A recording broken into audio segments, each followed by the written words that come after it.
Tonight on 60 Minutes, the unsinkable Gai Waterhouse, the duo that's absolutely fabulous, and the Big Mac versus the small fries. This highly confidential document tells the management of McDonald's, the big hamburger chain, how to torpedo the story you're about to see.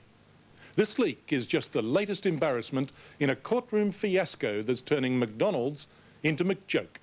McDonald's are spending millions of pounds to sue two poverty-stricken free speakers because they dared to make some criticisms of McDonald which no one would have taken seriously until McDonald's brought this case. Big Mac, heart attack, work all day for little pay. Why in heaven's name is McDonald's taking any notice of you at all?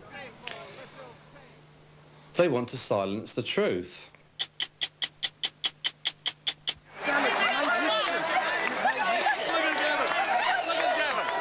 The Smiths and Waterhouses have dominated Sydney racing for much of this century.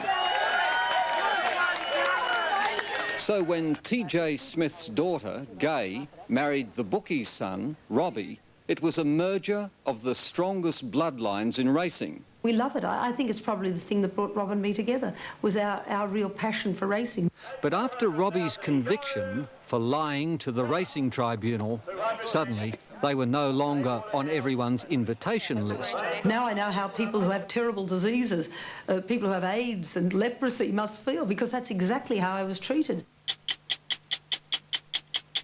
She was so anally retentive she couldn't sit down for fear of sucking up the furniture. Actress Joanna Lumley is the epitome of political incorrectness and plain bad taste. Bloody hell. Not another no-smoking cab, Pats. They must see you coming these days. Bloody bastard asthmatic cab driver. Now critics around the world have seized on this unlikely British sitcom and declared it absolutely fabulous. It's exactly what this time needs, which is a bit of fun, a lot of glamour, a lot of stupidness, a lot of silly behaviour, instead of this rigid, grey, money-minded, boring, politically correct. Boring! I tell you what it isn't. Boring.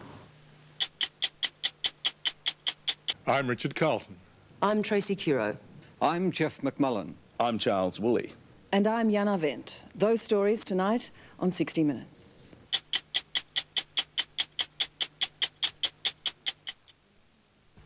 House is what can be called a colourful racing identity, but not in the shady sense. This racehorse trainer's presence lights up the track. In 3 years, she's become the brightest and most successful trainer in the country, and this year has won more Group 1 races than anyone else. All those who bet she'd never make it, and those include her famous father, TJ Smith, are now having to cheer her into the winner's circle.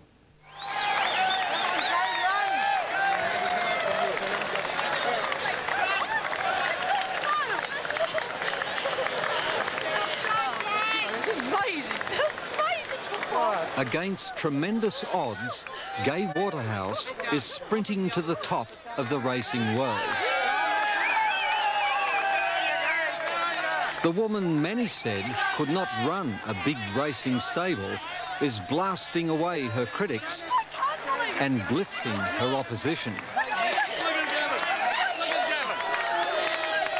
What do you think that you've brought to racing?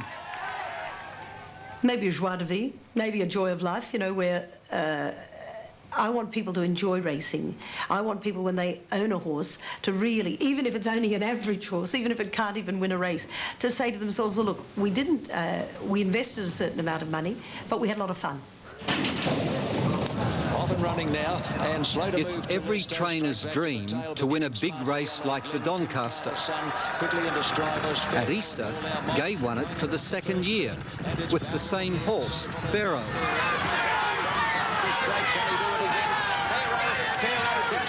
Pharaoh had been lame, and even Gai's famous father, TJ Smith, had written Pharaoh off.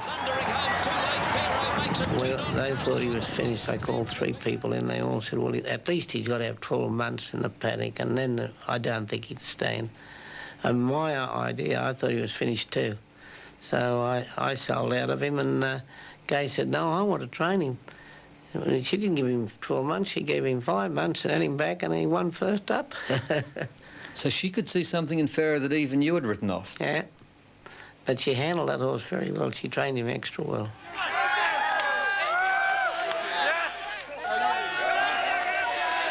It's just like deja vu standing in front of all you people here now. To think that it's the same rider and the same horse, and Gavin just said to me, believe it or not, Gai, the same barrier. At a time when Australian racing is again having to deal with allegations of race fixing, Gai Waterhouse, with her big stable of winners, has become the industry's best ambassador. There is a bit of a cloud over racing at the moment. The jockeys' tapes, yet another scandal. Is the racing industry sinking? No, I don't think at all. I think it's doing extremely well in Australia. It's a very thriving, very strong industry. But I think, like, whenever you have a large industry that deals with huge amounts of money, there's always sort of elements of scandal and things like that. I mean, you look at the stock exchange, is it any different?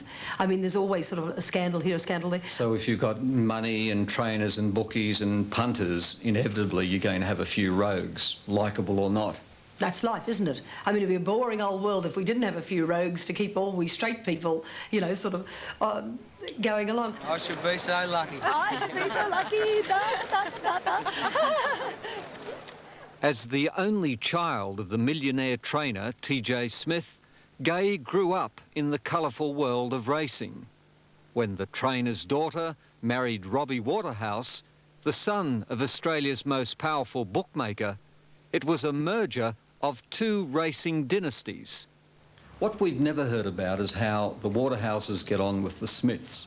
Is this an explosive mix, the bookies and the horse trainers? No, I think it was a marriage made in heaven. It's funny, Dad said to me, he said, of all the blokes you've gone out with, he said, he's the right man. Mum didn't think quite the same thing. I think she sort of was hoping I'd have a more conventional... What, a nice stockbroker or a lawyer? Oh, I don't know. Do you think that conventional? Yes.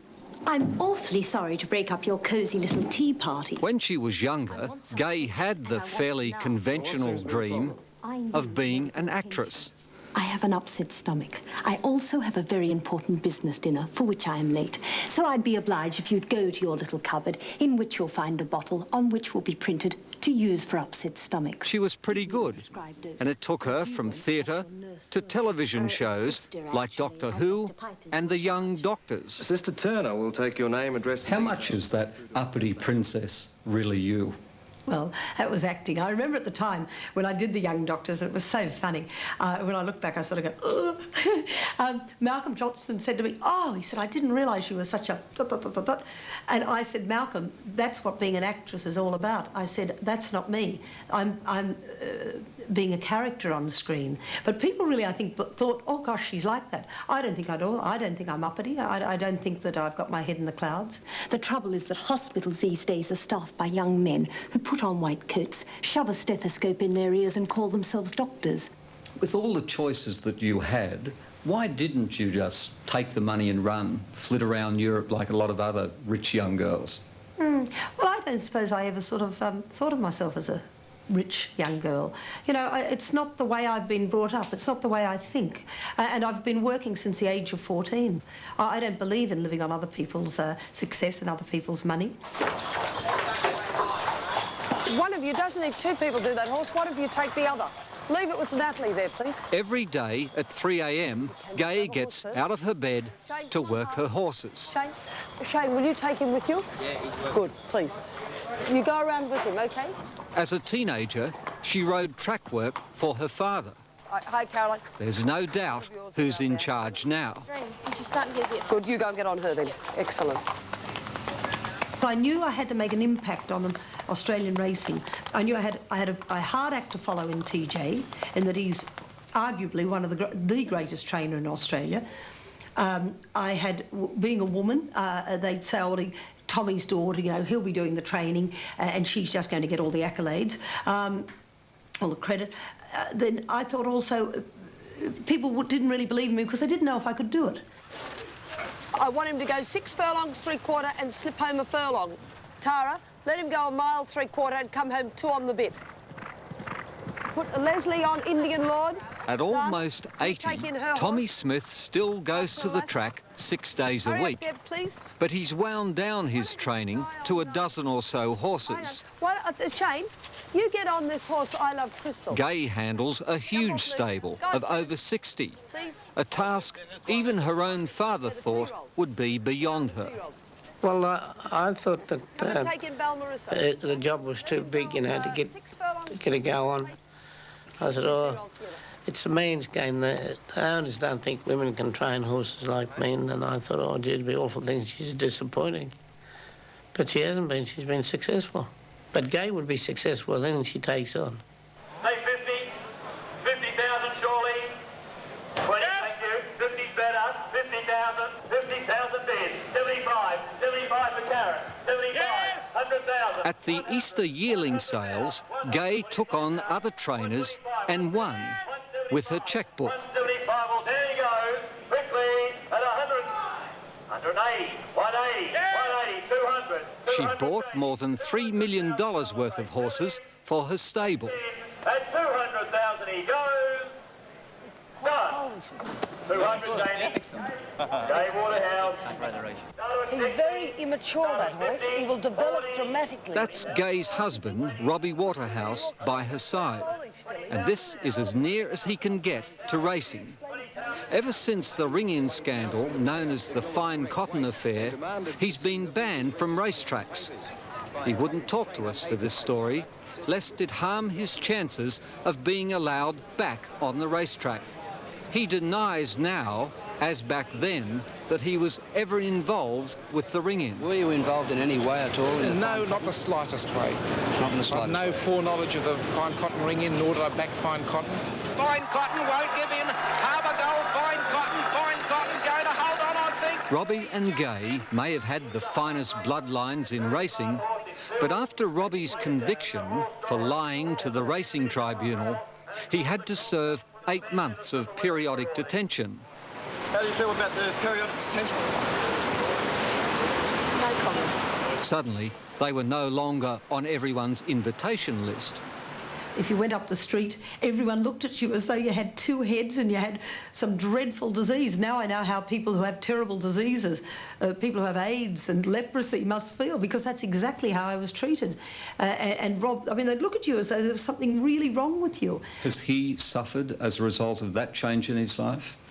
I think unbelievably. If anyone listening to this program was to think of having their business ripped off them for a supposed involvement, I think that they would think that can't happen in this day and age. You can't rip a person's business off them and throw them out in the street. So that's exactly what happened to my husband 11 years ago. Tom and Valerie Smith are not at all surprised that Gai and Robbie's marriage has survived those incredible strains. So Gai's a very, very loyal person. She's got that from both Tom and I.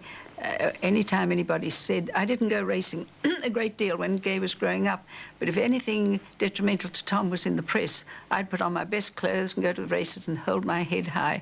And I said, Gai, the media can be very cruel, but I said, remember, if you've done nothing wrong, you fight for it. And I think that's where she got her fight from. Gai held her head high and fought through the courts to clear the next hurdle in her career. The committee of the Australian Jockey Club didn't want her to become a trainer. Trained by Gai Waterhouse and written by Jamie Innes.